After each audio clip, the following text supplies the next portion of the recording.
एक बार आप सभी का स्वागत है हमारे दूसरे सेशन में। और दोस्तों, आज हम बात करने वाले हैं पारिवारिक बीमारी। पारिवारिक मतलब बहुत सारे लोग जो नशा करते हैं, उन्हें ये मतलब पता ही नहीं होता कि हम एक बीमारी से, जितने लोग भी नशा करते हैं, जो सेंटर तक आ गए, उन्हें भी नहीं पता, उन्हें भी नहीं पता। सेंटर आ भी जाते हैं, रह भी लेते हैं, फिर भी उनको नहीं पता कि मैं एक खास बीमारी से। उनकी तो बात ही क्या करें, जो सेंटर तक आए नहीं, नशा तो करते हैं लेकिन सेंटर तक आई नहीं। कई कारणों से वो सेंटर तक, नहीं है। या तो हो सकता है कि उनके पास वैसा भी। दो ही हालात ज्यादा वो होते हैं। एक तो पैसा बहुत हो, कब नहीं आएंगे सेंटर वो। वैसा। हाँ।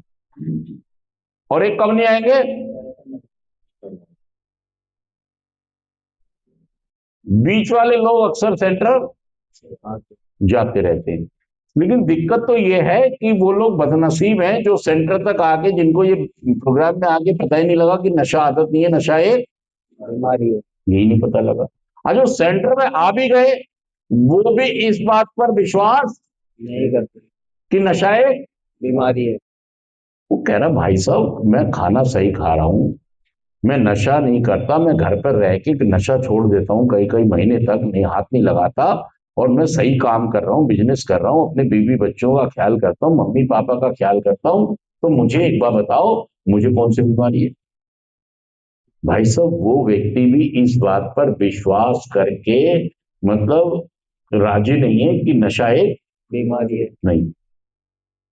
वो ये कहता है ठीक है, मुझे थोड़ी सी इसकी लत, लेकिन बीमारी हमारी कुछ। असल में जो हमारा भारत है, भारत के अंदर उतनी अभी जो कम्युनिटी है, जो लोग हैं, वो इतना एजुकेटेड क्वालिफाइड कि वो इस चीज को समझ पाए, नशे जैसी चीज को वो बीमारी एक्सेप्ट कर लें। यहां तक अभी अवेयरनेस हमारे यहाँ है नहीं। हमने तरक्की की है, भारत ने तरक्की की है, लेकिन जो नशा करने वाले लोग हैं, उन तक ये बात पहुंचानी या उनकी समझ में आनी कि नशा एक, बीमारी है। वो यही मानने को तैयार नहीं है कि मुझे कोई बीमारी है। सच कह रहा हूं, झूठ कह रहा हूं, सच कह रहे वो हो। यही मानने को तैयार नहीं है कि मुझे कोई, वो तो यहाँ पे डर के मारे कह देते हैं नशा बीमारी है। किस लिए कह रहे हैं, डर के मारे कि यार कह दो कहीं ऐसा रहो सेंटर वाले नाराज हो जाए, जबकि अंदर से उसके ये है खाने की बीमारी कौन, ये मुझे सबसे बड़ी बीमारी है सेंटर वाली लग रही है।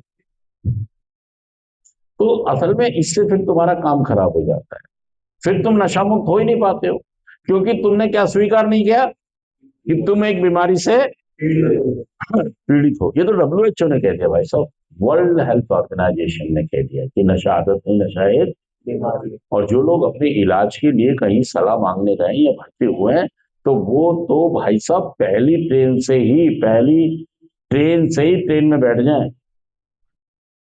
कौन सी, कि हाँ जी मैं एक खास बीमारी से पीड़ित हूं। कौन, जो सेंटर तक। और आज हमारा टॉपिक क्या है कि ये आप ही को नहीं है बीमारी, ये एक ऐसी प्रॉब्लम है जो आपके परिवार को भी प्रभावित, कर सकते। जो आपको इफेक्ट करती है, ये तनाव में लाती है, गुस्से में लाती है, चिड़चिड़ा बनाती है, झूठा बनाती है। ऐसे आप भी बन जाते हैं। मतलब आपकी मां भी कसम खा रही है कि बेटा तेरे सर की कसम मेरे पास पैसे नहीं है। झूठ बोलती, क्या करेंगे। झूठ बोल। हाँ, बीवी भी झूठ बोलती, बीवी भी झूठ बोल।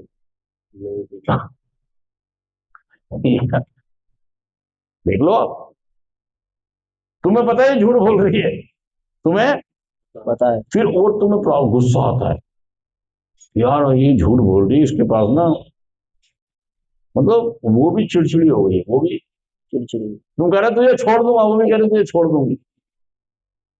माँ भी झूठ बोल रही है, बीवी भी झूठ बोल रही है, तुम भी झूठ बोल रहे हो, सारा का सारा परिवार एक जैसा व्यवहार ये सच कह रहे हो क्या ना? सच सारे भाई साहब, सारे मतलब पूरा का पूरा ही घर कैसा हो गया है? पूरा का पूरा घर ही भाई साहब बीमार हो गया यार, मानसिक तौर पर। मतलब आज हम कहें कि जो नशे के अंदर लोग हैं, जिनका परिवार है घर पर, या आप यहाँ पर हैं और जब आप घर में थे, तो भाई साहब एक भी आदमी मानसिक तौर पर सुकून में, शांति में नहीं था, था कोई? नहीं था। अच्छा चलो, हमारी तो झेलने के लिए हम तो नशा कर रहे हैं इसलिए शादी, वो क्यों है? देखिए मेरी बात, जब भी कोई चीज किसी चीज से जुड़ी होती है तो उसका प्रभाव उस पर जरूर पड़ता है। तो जो हमारी बीमारी थी, इसका प्रभाव कहां पड़ा? जो हमारे सबसे ज्यादा करीब, जिनका हमारे साथ सीधा सीधा कंसर्न था, उन लोगों के साथ, जिनके साथ हमारा सीधा सीधा सीधा सीधा संपर्क था, संबंध था, उन पर भी इस बीमारी ने अपना असर। कर दिया। मतलब हमारा जीवन तो अस्त व्यस्त हुआ ही। मेरे नशा करने से मेरे पापा का जीवन भी अस्त व्यस्त हो गया, मेरी मम्मी का जीवन भी अस्त व्यस्त, हो गया, मेरी बीबी का जीवन भी अस्त व्यस्त। हो गया। और आपको बात छोटी सी लग रही है, आपको बात, छोटी सी। और मेरे घर में मतलब सुकून से, शांति से लोगों को मतलब रहे हुए, खाना खाए हुए मुद्दतें हो गई कि हमने कभी सुकून से, शांति से घर में। सच कह रहा हूं, झूठ कह रहा हूं? सच कह रहे हो। भाई साहब फिर मैं कह रहा हूं, मैं बहुत दिमागदार आदमी हूं। क्या कह रहे हो आप? मतलब नशे के कारण सारी अस्त व्यवस्था। हाँ, हमारा पहला कदम कह रहा है कि मैंने कबूल किया कि मैं नशे के आगे शक्तिहीन हूं और मेरा जीवन अस्त व्यस्त हो गया। देखिए, पहले कदम में 3 चीजें महत्वपूर्ण हैं। एक तो कबूल करो, दूसरा शक्तिहीन, और तीसरा अस्त व्यस्तता। ये पारिवारिक बीमारी इसलिए भी है कि मेरे घर वाले ही मुझे नशा करने के लिए सपोर्ट करते हैं। अगर हम अपनी एडिक्शन की बात करें, नशेबाजी की बात करें, तो सबसे ज्यादा सपोर्ट हमें किससे मिल रही है नशा करने में? घर से, मां से। किससे मिल रही है? माँ से। दूसरी बीवी,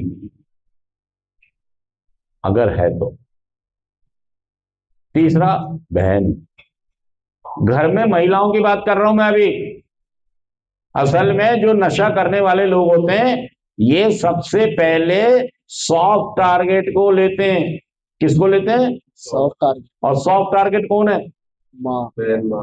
माँ। सबसे पहला सॉफ्ट टारगेट, माँ। सबसे स्ट्रांग जो आपके लिए मदद करेगा, कौन? माँ। आप उसे ही पकड़ते हो पहले। दूसरा फिर बीवी। बीवी। अगर आपके पास काम धंधा बिजनेस पैसा है तो तुम्हारे बहकावे में कौन आ जाएगा फिर? बीवी। बीवी। फिर उसकी आप सपोर्ट लेंगे।